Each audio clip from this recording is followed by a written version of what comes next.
seandainya Nabi Muhammad mau menerima, sebelum dia minta, malaikat tawarkan. Tentunya itu perintah dari Allah.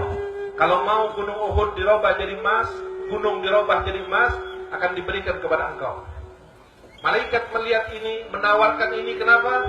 Karena melihat bahwa Nabi Muhammad SAW telah membawa 5 sampai 7 batu di dalam sarungnya, saudara.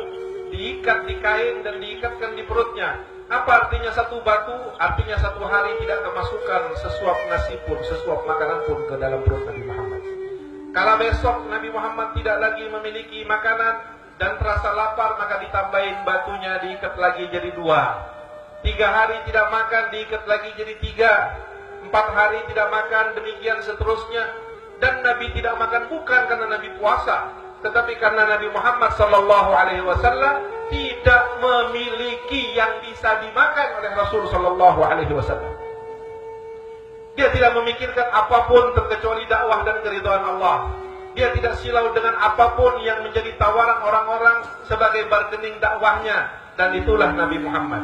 Dan warisan sifat ini akan terus sampai hari kiamat.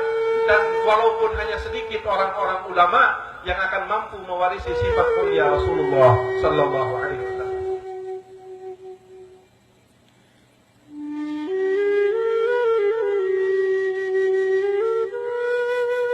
Ingat saudara-saudara, Nabi Muhammad tidak butuh kamu memuliakannya. Nabi tidak butuh kamu mengagungkannya. Bukan Nabi yang butuh kamu duduk di sini memuliakannya, mengagungkannya, bersalawat kepadanya, merayakan maulidnya. Nabi tidak butuh. Tapi kamu yang butuh memuliakan Nabi Muhammad. Kamu yang butuh mengagungkan Nabi Muhammad. Kamu yang butuh memuji Nabi Muhammad. Kamu yang butuh bersalawat kepada baginda Nabi besar Muhammad. Kamu memuliakan Nabi, mengagungkan Nabi, memuji Nabi. Itu tidak akan menambahkan kemuliaannya Nabi. Kamu tidak bersalawat, tidak memuji, tidak memuliakan, itu juga tidak akan mengurangi kemuliaannya Nabi. Siapa kamu, siapa Nabi? Siapa kita, siapa Nabi Muhammad SAW? Kemuliaannya Nabi tidak ada batas. Sekalipun laut jadi tinta, pohon jadi pena, digunakan untuk melukis kemuliaan Nabi. Laut jadi tinta, pohon jadi pena, tidak sanggup melukis kemuliaan Nabi Muhammad. Saking mulianya Nabi. Qala Sayyidina Ali karamallahu wajhah, "Lau kanatid dunya tadumu liwaqtin, lakana Rasulullah fiha mukhallada." Andaikan bisa satu wujud yang tersisa, andaikan bisa satu wujud hidup abadi di muka bumi Allah ini, maka yang paling pantas cuma baginda Nabi besar Muhammad, karena begitu mulia Nabi Muhammad. Ma madahtu Muhammadan bi qasidati, walakin mudiha qasidati bi Muhammadin. Aku tidak memuji Nabi dengan syairku, tetapi syairku yang menjadi terpuji karena telah memuji Nabi Muhammad. Aku tidak memuliakan Nabi dengan syairku. Syairku yang menjadi mulia karena telah memuliakan Nabi Muhammad. Kalian duduk di sini menjadi mulia karena kalian telah memuliakan Nabi Muhammad sallallahu alaihi wasallam. Dalam Al-Qur'an Allah Subhanahu wa taala berfirman, "Qul bi fadlillah wa bi rahmatihi fa bidzalika falyafrahu." Katakanlah dengan karunia Allah dan dengan rahmat Allah, maka dengan karunia dan rahmat tersebut hendaklah mereka bergembira. Apa karunia Allah? Karunia Allah yang paling besar adalah Al-Qur'an. Menurut Imam Abdullah bin Abbas, karunia Allah yang paling besar adalah ilmu. Al-Qur'an sumber daripada segala ilmu. Nah, terus siapa rahmat Allah dalam ayat tersebut?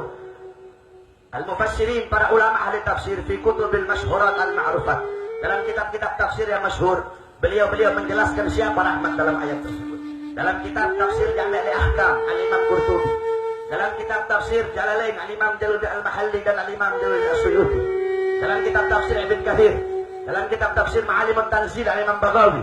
Dalam kitab tafsir Jami'ul Bayan, Al-Imam Ibnu Jarir al-Tabari. Dalam kitab tafsir Anwarut Tanzil, Al-Imam Baydawi. Dalam kitab tafsir Madarikut Tanzil, Al-Imam An-Nasafi. Beliau menjelaskan rahmat Allah dalam ayat tersebut sebagaimana dalam ayat yang lain, "Wa ma arsalnaka illa rahmatan lil alamin." Tidak aku utus kamu wahai Muhammad kecuali kamu rahmat bagi seluruh alam semesta. Kamu tahu, batu yang tidak bernyawa bergembira dengan lahirnya Nabi. Kalau ada orang-orang yang bernyawa, berakal, mengaku sebagai umat Nabi, tidak senang, tidak gembira, tidak bahagia dengan lahirnya Nabi, hajar fawqal hajar, itu orang batu di atas batu.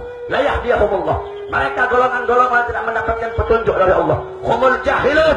Mereka orang-orang yang bodoh. qabla mauti mautun li ahli fa ajsaduhum qabla al-kuburi kubur. Mereka orang-orang yang sebelum kematian datang sesungguhnya mereka telah mati. Sebelum jasadnya dikubur sesungguhnya jasadnya telah terkubur. Kamu kalau ketemu sama orang yang tidak bahagia dengan lahirnya Nabi, takdirkan dia 3 kali kalimat takbir sebagai tanda daripada kematiannya.